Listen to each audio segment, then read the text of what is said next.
नमस्कार, मैं मुदिता उनियाल धार लाइव संवाद में आपका स्वागत करती हूँ।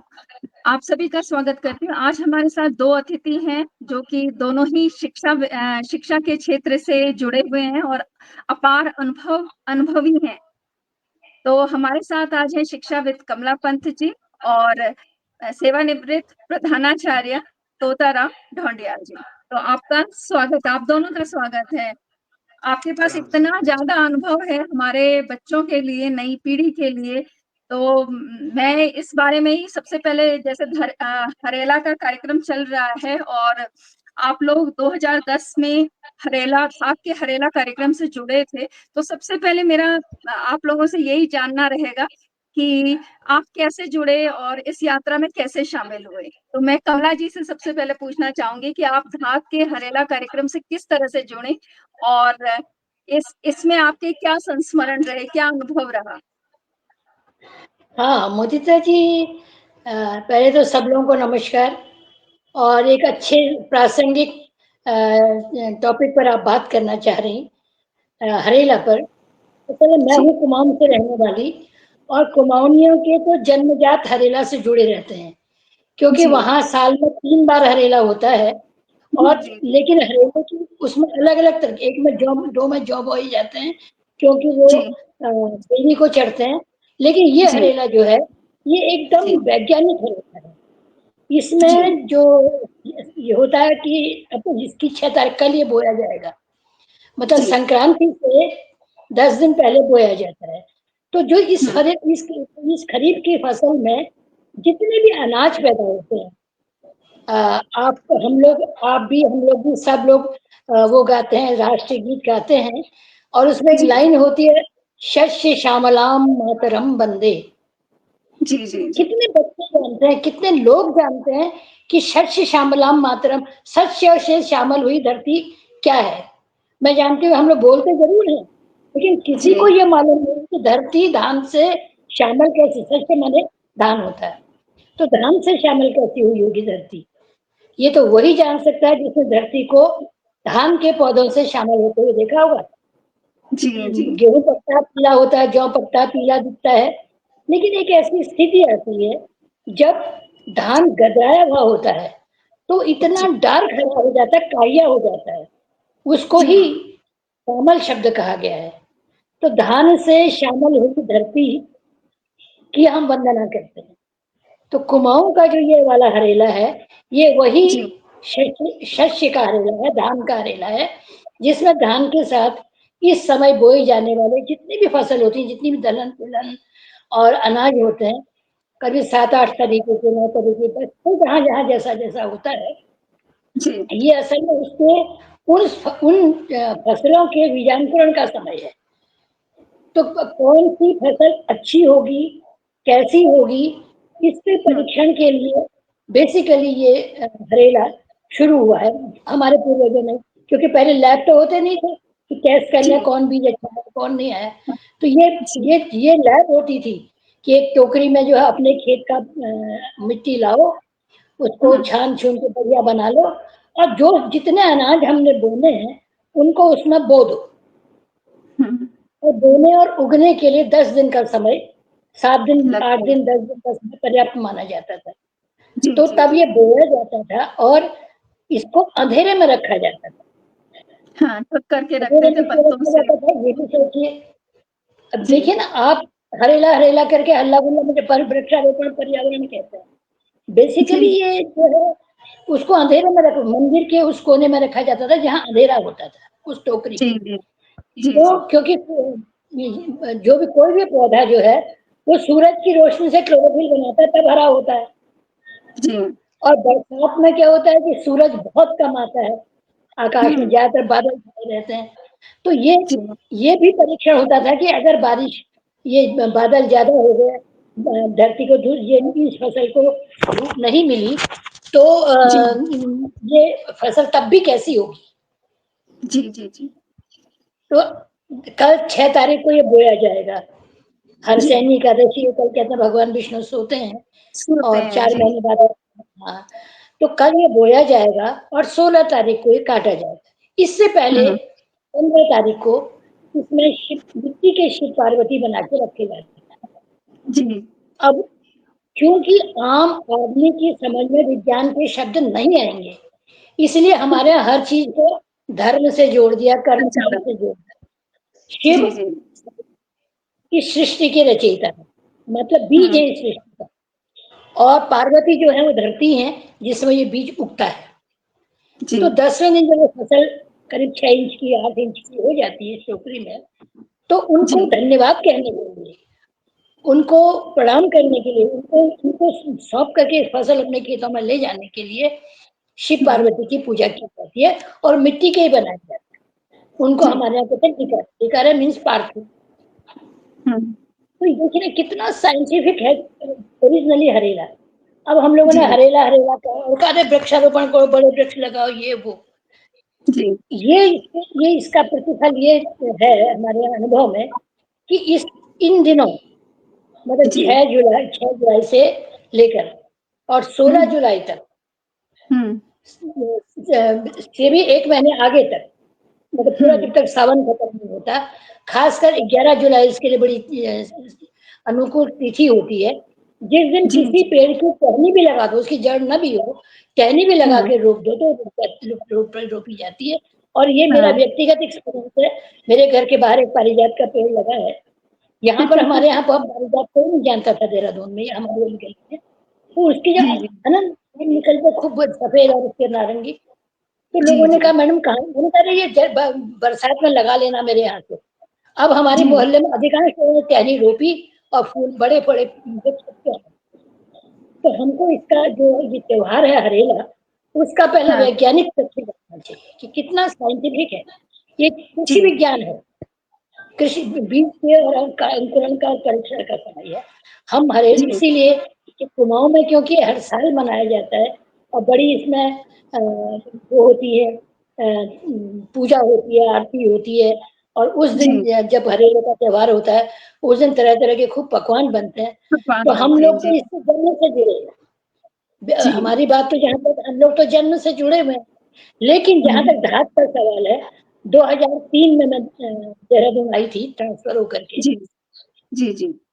और लगभग सितंबर में ही मैं सबसे पहले किसी ने मुझे फ़ोन किया था कि धात हुँ। महिलाओं का एक समूह है जो अपना जिसको साल भर हो रहा, आप जो हुँ। है इसमें मुख्य अतिथि होंगे। अरे मैंने कहा मैं गवर्नमेंट सर्वेंट हूँ भाई, मैं मुख्य अतिथि कहाँ हो सकती हूँ? उन्होंने कहा हमने हुँ। आपके बारे में अल्मोड़ा से ही पता कर रखा है, अल्मोड़ा से आने से पहले लोगों से आपके प्रेम यहाँ पहुँच गया था कि आप कितना अच्छा। लोग, आपको ही आना पड़ेगा।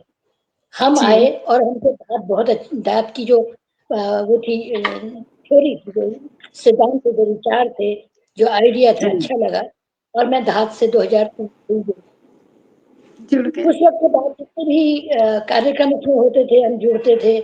हम लोगों ने फुलकंडी मनाई, ये गढ़वाल के सारे जो विवाह वगैरह के रीति-रिवाज होते हैं उसकी। फिर हुँ। धीरे-धीरे ये हुआ कि कुछ हमको और ऐसा करना चाहिए समाज में जाए। जी।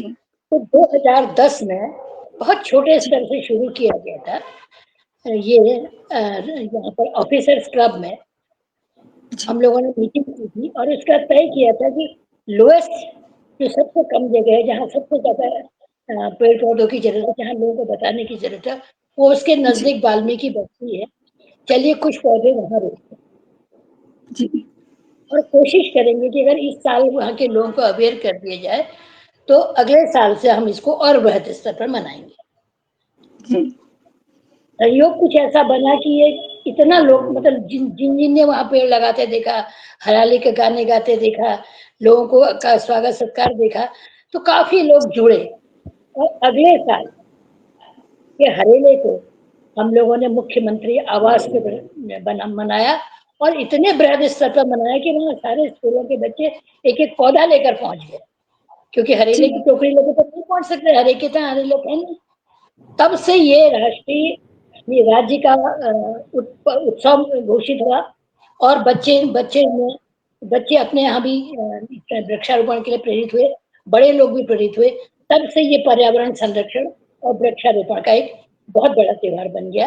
अब तो ये राज्योत्सव है, सभी मनाते जी। हैं, और मुझे बड़ा अच्छा जी। लगता है कि इसको पर्यावरण से जोड़ा गया है, इसको वृक्षारोपण से जोड़ा गया है और परंपरा से जुड़ा हुआ तो ये है ही। जी। धन्यवाद कमला जी, आपने तो अपने अनुभव के आधार पर इतना सुंदर इसका बता दिया, इसको इतने सुंदर तरीके से बताया कि हमारे दर्शकों को बहुत आनंद आया होगा। और मुझे बहुत अच्छा लगा कि आपने जो बातें बताई वो वाकई में बहुत वैज्ञानिक है, कि ये जो है एक तरह से परीक्षण होता था। बहुत से लोग 9 बीज लगाते हैं, 7 बीज लगाते हैं, 5 तरह के बीज लगाते हैं और उससे ही वो पता लगा लेते हैं कि हमारी फसल किस तरह की होगी, कौन सी अच्छी होगी, कौन सी उतनी अच्छी नहीं हो पाएगी और हमें उसके लिए और क्या करना चाहिए। अगर अच्छी नहीं हो रही है तो हमें उसके लिए क्या उपाय करें कि वो अच्छी हो। तो ये बहुत ही सुंदर बातें आपने बताई और साथ ही आपका धात के साथ जुड़ाव 2003 से, ये सुन के बहुत ही प्रसन्नता होगी कि बहुत लंबे समय से आप इससे जुड़ी हुई हैं और आपके पास अनुभव की तो खान है। अब मैं तोताराम जी से पूछना चाहूंगी कि आपका जुड़ाव धात के साथ और हरेला कार्यक्रम के साथ किस तरह से हुआ? क्या आपके पास कोई रोचक संस्मरण है इससे संबंधित? धन्यवाद साहब। सबसे पहले तो आपको, संचालनकर्ता को, दीदी कमला पंत जी को, धात के सभी श्रोताओं को, विश्व में जितने भी सुन रहे हैं, देख रहे हैं, सबको हार्दिक नमन कर रहा हूँ। प्रसंग चल रहा है हरेला का। जी जी जी, तो हरेला जो है मूल रूप में हरियाली से सीधा सा संबंध है। अब जी वैज्ञानिक तथ्य तो दीदी जी ने बोल दिया, उसको नहीं बोल रहा हूं हाँ मैं। हाँ जी जी जी अब जब हरेला प्रारंभ, ये जो है प्रकृति पर्व है जी और जो पर्वतीय क्षेत्र है उसका पारंपरिक त्योहार है जी ये कब कब से शुरू हुआ होगा? शायद जब से गढ़वाल कुमाऊं का जो समाज रहा होगा तभी से शुरू हुआ होगा। इसका कालखंड का मुझे मालूम नहीं है। जी लेकिन लेकिन जो हरियाली है, हमारे यहाँ एक कहावत है गढ़वाल में कि हरियाली बौड़े के ले आओ हम्म और बुड्ढू बूढ़े के ले आओ।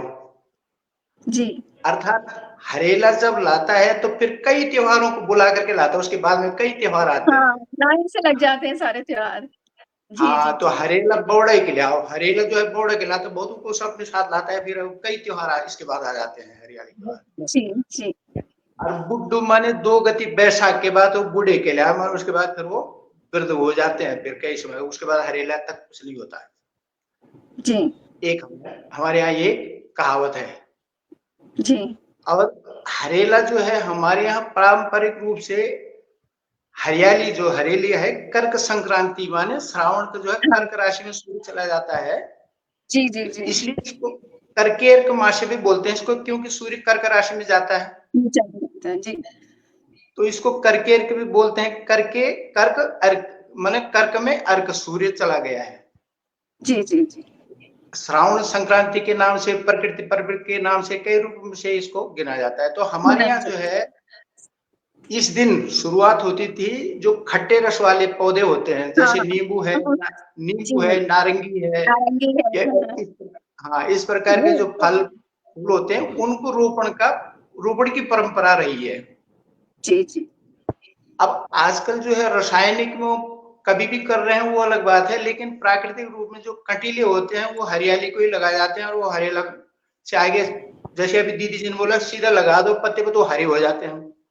जी और जो उत्तरायण होता है उसमें पतझड़ वाले पौधों का रोपण होता है, जो पतझड़ वाले होते हैं, जैसे माना सेब है इत्यादि जो है पतझड़, आरू है, पतझड़ होता है जिनका, जी वो वो उत्तरायण में लगाए जाते हैं उनको। जो, जो माघ का महीना है ना, माघ का महीना, जी जी जी हाँ, तो जो माघ के महीने में होता है तो फिर वहां से मोयार शुरू हो जाती है उनके लिए। हम्म तो इसलिए वो जो है माघ के में जो पतझड़ वाले हैं वो माघ के महीने में उनका रोपण होता है, और जो हरियाली वाले हैं ये कंटीले रस खटरस वाले, इनका रोपण हरियाली से शुरू होता है।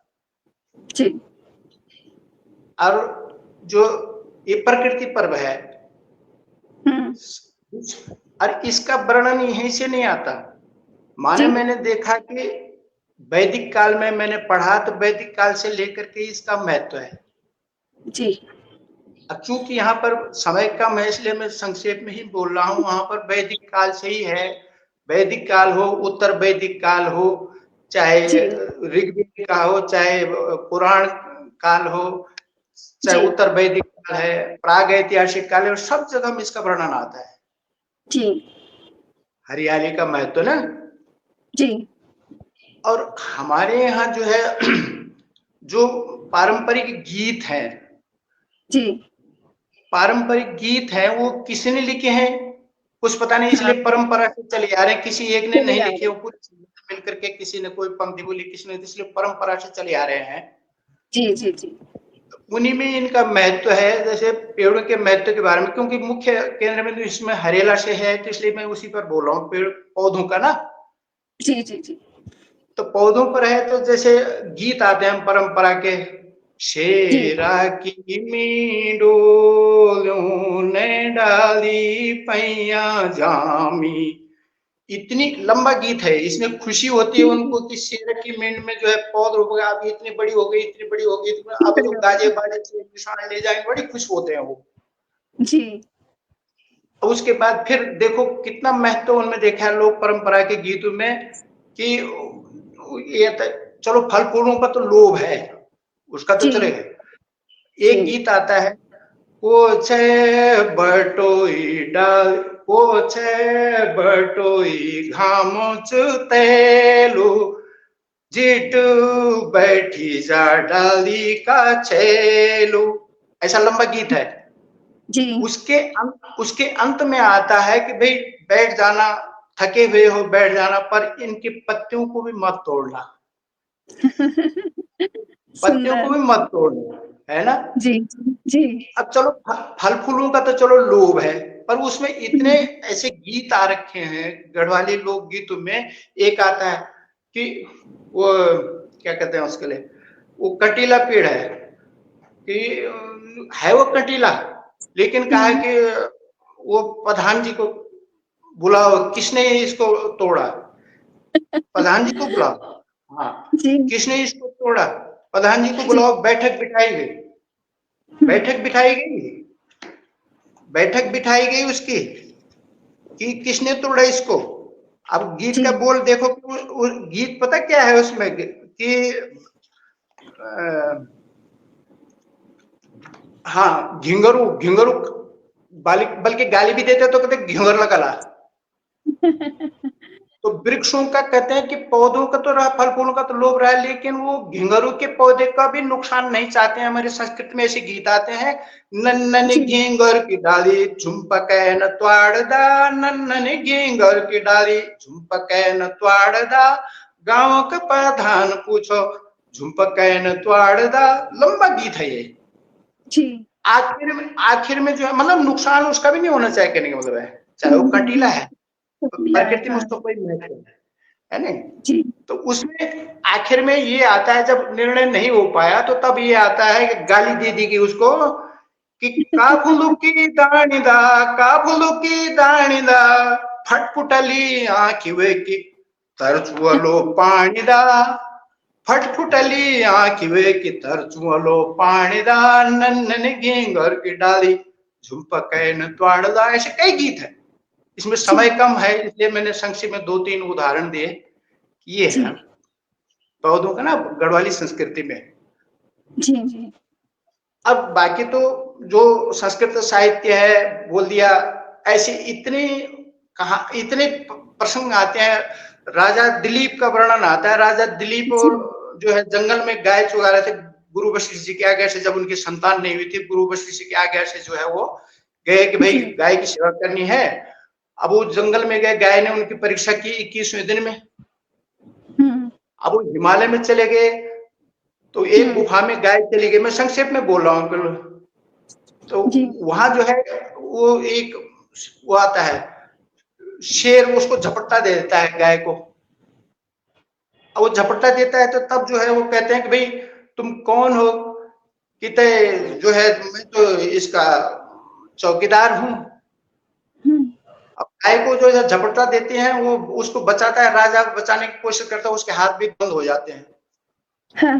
तो वो आदमी की जो है शेर जो है मनुष्य की वाणी में बोलता है कि राजन, ये जो है मुझे शिव जी ने और माँ पार्वती जी ने नियुक्त कर रखा है चौकीदार में, क्योंकि ये जो जंगल बना रखा था शिव और पार्वती जी ने मिलकर के बना रखा है, और ये जो देवदार का जंगल है ये उनके मतलब संतान अपने संतान की तरह इसको पाल रखा है। अमुम पुरा पश्यसि देवदारुम पुत्री कृतोसो वृषभध्वजेन, है ने। जी तो मुझे एक जंगल में कहा गया एक हाथी आया और उसने खाज खुजाई, उसकी छाल चल गई, तो माता पार्वती ने समझा कि शायद मेरी खाल ही उतर गई है।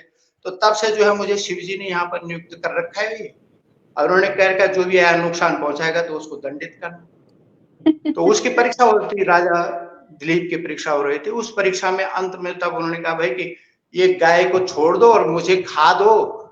तो कहा कि मतलब नहीं, मैं तो इसको खाऊंगा। कहा मैं गुरु वशिष्ठ जी को क्या मुंह दिखाऊंगा, कैसे जाऊंगा मैं, मुझे ही खा लो आप।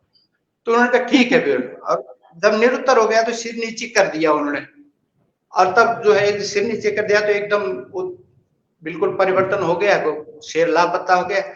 तब उसकी परीक्षा में सफल हुआ कि भाई उठो बेटा, तुम जो हो अब परीक्षा में सफल हो गए हो। कहने का मतलब पेड़ों के प्रसंग में आ रहा है कि राजा दिलीप ने भी और वो शिव और पार्वती जी ने देवदारों का जंगल बनाया था। ये रघुवंश में आता है वर्णन ना।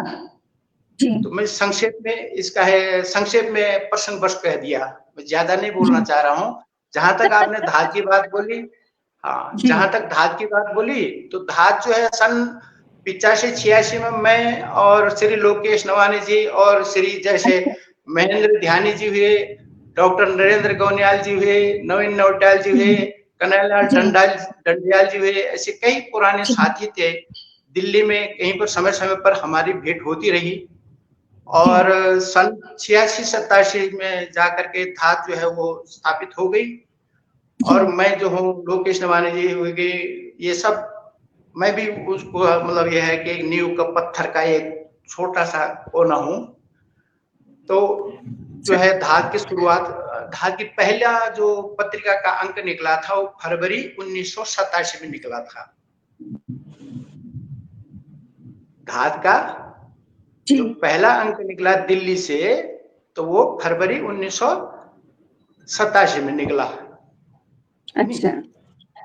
तो मैं प्रारंभिक ही मतलब इसकी नींव के पत्थर का एक छोटा सा कोना हूँ इसका।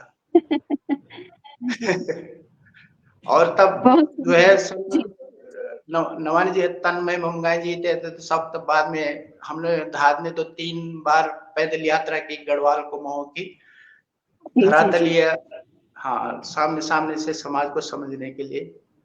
तो चूंकि आपने धात के बारे में कहा तो इतना प्रासंगिक में कहा मैंने। बहुत सुंदर, बहुत सुंदर। आप लोग का इतना मतलब कमला जी का और आपका इतना बड़ा अनुभव है, और आज जो बातें आपने बताई हैं, कमला जी ने बताई हैं, अपने अपने क्षेत्र से, अपने अपने अंचल से बताई। जैसे कि कमला जी ने कुमाऊं में क्या होता है और आपने गढ़वाल में बताया, तो ये हमारे दर्शकों के लिए बहुत ही मतलब लाभकारी होंगे, उनको इतना ज्ञान उनका बढ़ेगा। एक तरह से आपने जो उसमें संदर्भ, कई संदर्भ में बताया, राजा दिलीप का बताया और कई लोकगीत बताए जो कि इससे रिलेटेड है। मेरे ख्याल से आज बहुत से लोग खोजेंगे। मैं भी इस जो लोकगीत आपने बताए जरूर इनको ढूंढूंगी और सुनने की कोशिश करूंगी। इसमें प्रकाशित है ये, है ना। जी जी जी जी जी। ये जो धात का अंक था उसमें जो है पारंपरिक लोकगीतों में थड़ियार चौफलक गीतों में डालों के अपने आसनों से प्रकाशित हो सब। अच्छा अच्छा। हाँ, तो हम लोग इसको जरूर देखेंगे और इसमें पढ़ने की कोशिश करेंगे, समझने की कोशिश करेंगे कि कितना ज्यादा हमारे पूर्वजों ने इसके बारे में।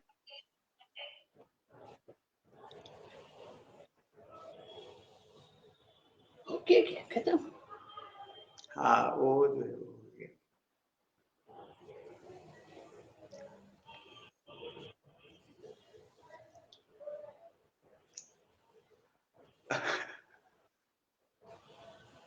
क्या हुआ मुदिता जी की आवाज?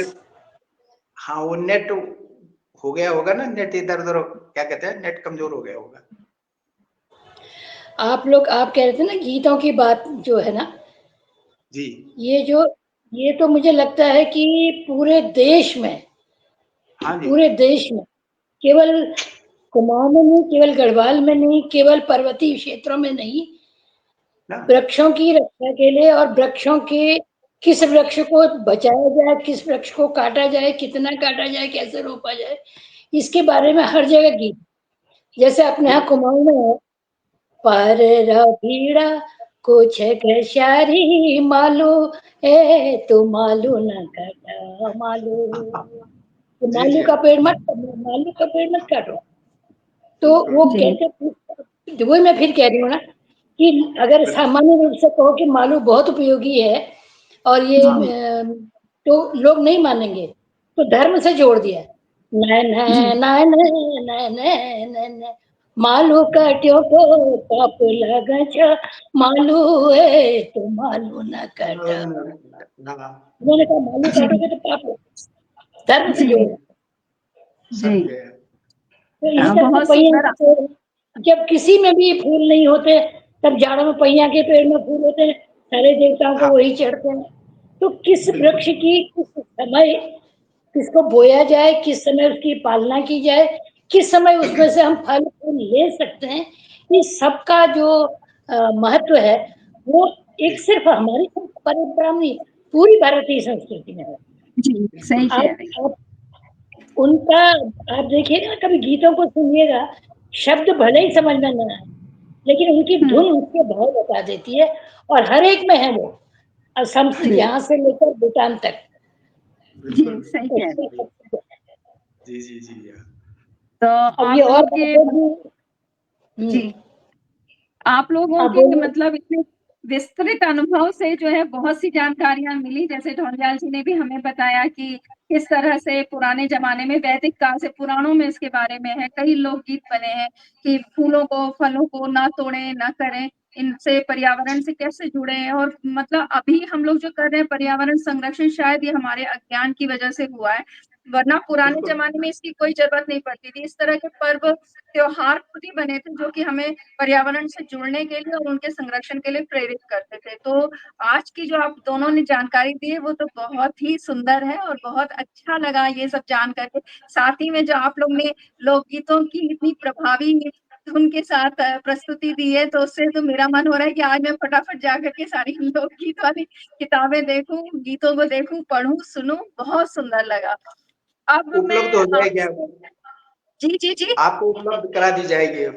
बिल्कुल बिल्कुल बिल्कुल, आभार आपका। अब मैं जैसे आप लोग ने महत्व के बारे में बताया किस तरह से शिव पार्वती से, क्योंकि हमारे जो उत्तराखंड है वो महादेव का एक तरह से घर है, देवभूमि है।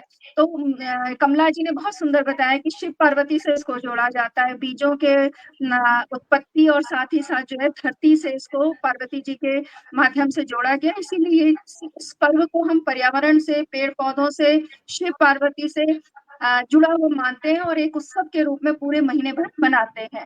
और धार में जिस तरह से आपने बताया, ढोंडियाल जी जो हैं 1987 से जुड़े हुए हैं, तो आपका तो बहुत लंबा अनुभव है। और आपने बताया कि 3 पैदल यात्राएं भी आपने करी हैं, तो सुन के बहुत अच्छा लगा कि आप लोग कितने लंबे समय से इस संस्था से जुड़े हुए हैं और इसको बढ़ते हुए देख रहे हैं। अब मैं आपसे ये पूछना चाहूंगी कि आप धाद की इस यात्रा को किस रूप में देखते हैं जो चली है, चाहे वो पर्यावरण से जुड़ के जैसे हम लोग पौधे आजकल लगा रहे हैं और बच्चों को भी इसमें समावेशित किया गया है, जिससे कि हमारी आगे आने वाली जो पीढ़ी है वो भी इनके बात इसमें गूढ़ बात कही गई है कि कैसे क्यों पर्यावरण के लिए जरूरी है, वो सब समाहित है। तो आप कमला जी से सबसे पहले मैं पूछूंगी कि आप धाद की इस यात्रा को किस तरह से देख रही हैं? आपको क्या लगता है कि आगे इसमें क्या होना चाहिए या किस तरह से ये प्रभावी है सामाजिक संदर्भ में? सबसे पहली बात तो ये है जी कि धाद शब्द अपने आप में जो उसका अर्थ है वो है पुकार, जी, आह्वान। जी, तो जो समसामयिक विषयों पर सामान्य जन का को धात लगाती है, आवाज देती है, पुकारती है और उसका आह्वान करती है, वो संस्था धाद है। तो ये जब जब जरूरत पड़ती है, जब जब सामाजिक ऐसी कोई सामने आती है परिस्थिति, तब तक वो नए तरीके से धात लगाती है। जैसे केदार आपदा के समय इन्होंने धात लगाई और सैकड़ों बच्चों को, जो जिनके माता पिता नहीं रहे थे, जो अनाथ हो गए थे, जिनकी शिक्षा दीक्षा छूट गई थी, आज भी पिछले 8 साल हो गए, आज भी धात उनको मदद कर रही है लोगों के सहयोग से। फिर पहाड़ की फल फूल और अनाज की को सजा वो संभालने की, उनका संवरण करने की बारी आई तो फंची चलाई। अब वृक्षों के संचालन की आई तो वैसे आपसे कहो वृक्षारोपण करो तो सामान्य चीज लोग करते, पौधा रोपते हैं फिर उसको देखते नहीं है, लेकिन इन्होंने स्मृति बन करके लगाया कि अपने जितने अपने आपके परिजन है, जो पूर्वज हैं, उनके नाम, तो जो अपने पूर्वज के नाम से पेड़ लगाएगा तो उसको संरक्षित भी करेगा, उसके बाद उसके लिए खर्च भी करेगा, उसको पानी भी देगा, उसको संभालता भी रहेगा। तो ये बहुत सार्थक कदम है इनके, अपनी कक्षा कोरोना का, ताकि अच्छी किताबें, अच्छे संस्कारी की किताबें बच्चों को मिल सके। ये यात्रा, ये पुकार मुझे लगता है केवल एक पक्ष को लेकर नहीं है, समाज के हर, जब भी जो पक्ष सामने आता है उसको उसके लिए है। और ये यात्रा धात की आज भरने वाली या रुकने वाली नहीं है, ये तो अनंत यात्रा है। मैं चाहूंगी कि मैं आपके सहयोग से कह सकूं कि सेनानी करो प्रयाण अमर, भावी इतिहास तुम्हारा है, ये नखतमा के बुझते सारा आकाश तुम्हारा है, सारा आकाश तुम्हारा है। बहुत सुंदर, बहुत सुंदर, बहुत ही अच्छा आपने कहा। और आपने जो धात के बारे में जो भी बातें कही उसके लिए आपका बहुत बहुत आभार। आपका अनुभव हमारे दर्शकों के लिए, हमारे लिए, हमारी संस्था के लिए बहुत ही अमूल्य है, और उसके लिए आपका बहुत बहुत, जितना भी हम आभार प्रकट करें शायद कम है। अब मैं तोताराम से पूछना चाहूंगी, हाँ आप कुछ कहना चाहते हैं? कमला जी कहिए, आप कुछ कहना चाहते हैं? हम तो होस्ट हैं इस संस्था के, सदस्य हैं, इस संस्था से जुड़े हुए हैं, इस संस्था के अंग हैं, हमें धन्यवाद की जरूरत नहीं। हम तो चाहते हैं कि अपने दिल में जगह बनी रहे, एक दूसरे से मिलते रहे, जुड़ते रहे, और अपने अपने दुख सुख में एक दूसरे को धात देते रहे, पुकारते रहे, एक दूसरे का आह्वान करते रहे। आपका बहुत बहुत धन्यवाद, आभार। अब मैं ढोंडिया जी से पूछना चाहूंगी कि वो हरेला की धात की इस यात्रा को किस रूप में देखते हैं? क्या वो कुछ सुझाव देना चाहते हैं, या आपको लगता है कि जो हम कार्य कर रहे हैं वो काफी है? अब काफी तो पर्याप्त कभी भी पूरा कभी भी नहीं होता है ना? जी जी। अगर रामायण काल को देखें तो रामचंद्र जी पूरे खप गए जी, वनवास चले गए, पूरा परिवार एक सत विकसत हो गया जी, लेकिन पूरा समाज जो है खुश नहीं हो पाया। जी। हुआ कि नहीं हुआ? सर्वस्व न्योछावर कर दिया, तब भी कुछ न कुछ जो है उन पर जो है प्रश्न चिन्ह लगाने लग गए। ऐसे कृष्ण भगवान ने भी ऐसे आखिर में जो है द्वारिका को जो है वो डुबा दिया। आता है ना प्रसंग के अंत में द्वारिका को भी डुबा करके चले गए। तो समाज तो ऐसा है, वो कभी भी खुश नहीं हो सकता है, लेकिन जैसे हम कहते हैं, मैं आखिर में कहता हूँ कि सब समाज आते हैं लेकिन 5 तत्व तो हमेशा अमर रहते हैं, पृथ्वी, जल, तेज, वायु और आकाश जी। अब जो पवन है और सूर्य है, ये दो जो है ज्यादा प्रभावी हो जाते हैं, और बिना 5 तत्वों के एक दूसरे के बिना जो है वो मतलब कोई संपूर्ण है ही नहीं, एक दूसरे पर आधारित है। सुई का अपनी जगह में जो महत्व है, सबल का अपनी जगह में महत्व है, और सुई का भी महत्व है, सबल का भी महत्व है।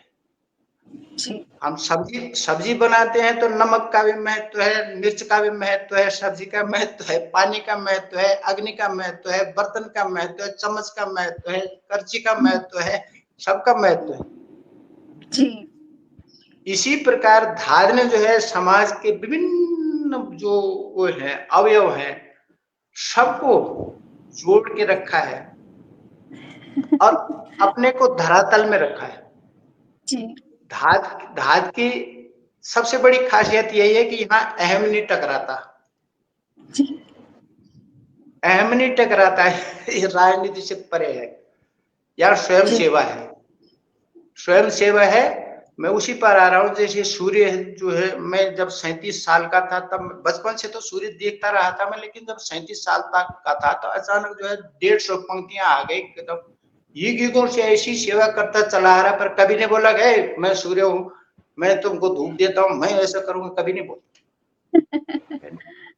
कभी नहीं जी बोलता। वो शौच में भी उतनी रोशनी देता है तो जो है मंदिर में भी उतनी रोशनी देता है। मैंने वो 150 पंक्ति में उनसे सीखा है सूर्य से कि ये है।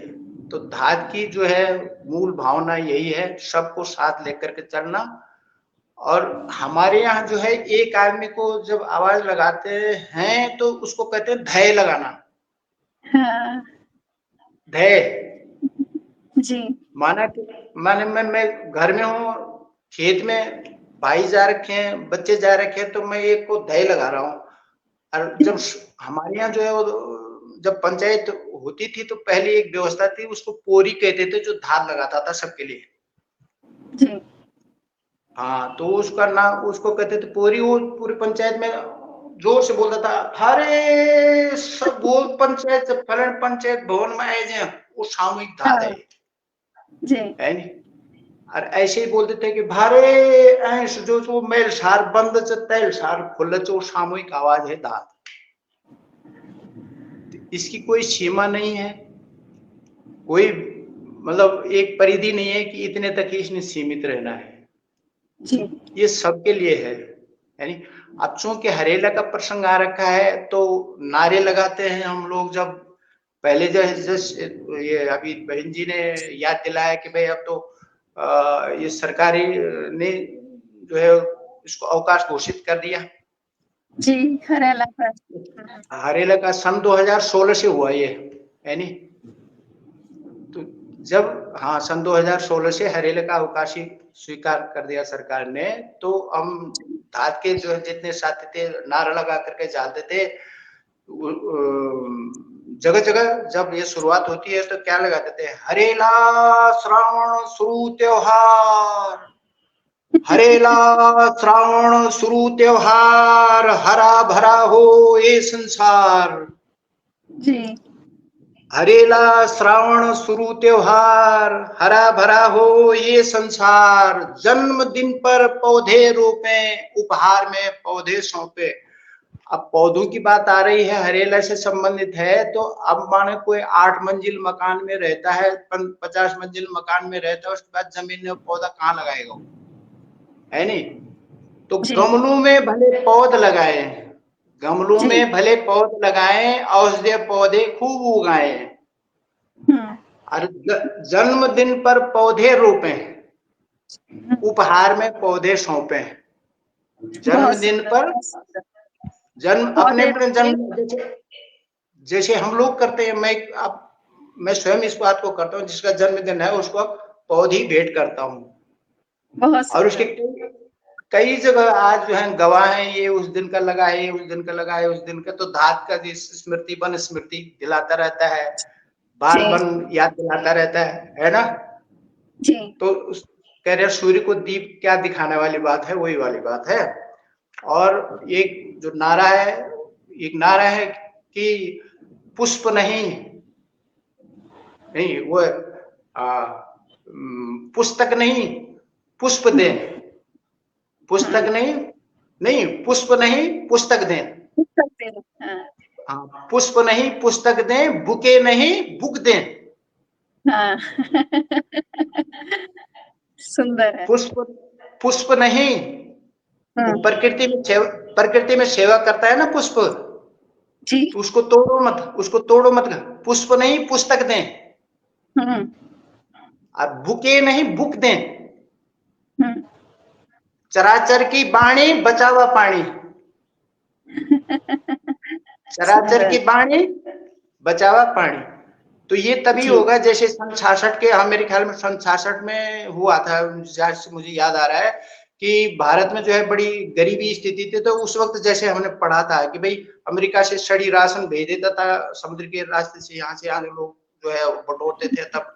तो लाल बहादुर शास्त्री जी ने कहा था कि नहीं, ये राशन हमने लेंगे, छतों में उगाओ। तो उसमें सारे भारत में सोमवार का व्रत रखवाया था उन्होंने कि भाई व्रत में रखो तो इतने राशन की बचत हो जाएगी, शायद आप लोगों जी, को जी, याद हो, जी, है जी, ना? जी। तो यही है कि बड़ा आप जो है 50 मंजिल 100 मंजिल में कोई मकान रह रहा, जमीन नहीं, वो पौधा कहाँ लगाएगा? तो वो गमलों में भले पौध लगाए, जी, गमलों में भले पौध लगाए, औषधीय पौधे खूब उगाए। तो ये हम इस प्रकार हम अपने जो भी है पितरों के नाम पौधे रोपें, उपहार में जी, पौधे सौंपें, एक सौंपे। तरीका है ना? बहुत सुंदर। तो बहुत ही सुंदर आप लोगों से बातचीत करके लगा। आप लोग के साथ जो वार्तालाप था बहुत ही आनंद देने वाला था, आनंदित करने वाला था और ज्ञानवर्धक था, रोचक था। आप लोगों ने जिस तरह से इसको प्रस्तुत किया वो तो मतलब मुझे तो बहुत ज़्यादा इतना अच्छा लग रहा है कि मैं इसका संचालन कर पाई, आप लोगों के अनुभव से सीख पाई और हमारे दर्शकों ने भी आज बहुत कुछ सीखा होगा और उन्हें भी पुरानी यादें जो जुड़े होंगे उनको भी उनकी यादें भी आज ताजा हुई होंगी। मैं फिर से जो लोग देख रहे हैं और अगर हमारे ध्यान संस्था से जुड़े हैं तो उनका आभार प्रकट करना चाहती हूँ और जो लोग ध्यान संस्था से नहीं जुड़े हैं और इस कार्यक्रम को देख रहे हैं तो उनसे ये अनुरोध करूंगी कि आप ध्यान संस्था के साथ जुड़िए और हमारे वीडियो के नीचे बहुत से नंबर दिए गए हैं, आप उन नंबरों पर या वेबसाइट पर जा करके इसके हरेला से कैसे जुड़े इस बारे में जानकारी प्राप्त कर सकते हैं। आप दोनों का बहुत-बहुत आभार हमारे आपका प्रोग्राम की बहुत तरफ से। आपका बहुत-बहुत धन्यवाद। अच्छा संचालन किया, बांध के रखा दीदी को बहुत, और सभी श्रोताओं को, दर्शकों को बार-बार प्रणाम करते हैं। हमारे मुँह से जो भी माने कोई अशुद्धि अब शब्द निकले नहीं, उसके लिए कुछ अशुद्धि नहीं, बहुत सुंदर, बहुत है ना, सुंदर। होता है कभी आइए शब्द एक गति। आइए एक नारा लगाएं, चप्पा चप्पा हरा करेंगे, हाँ, हरियाली से धर भरेंगे। बहुत सुंदर, बहुत सुंदर। तो कमला जी की इस पंक्ति के साथ हम आपसे विदा लेते हैं और फिर नए कार्यक्रम में आपसे फिर से जुड़ेंगे। नमस्कार। हरि ओम, प्रणाम। हरि ओम, हरि ओम, हरि ओम। हरियाली सब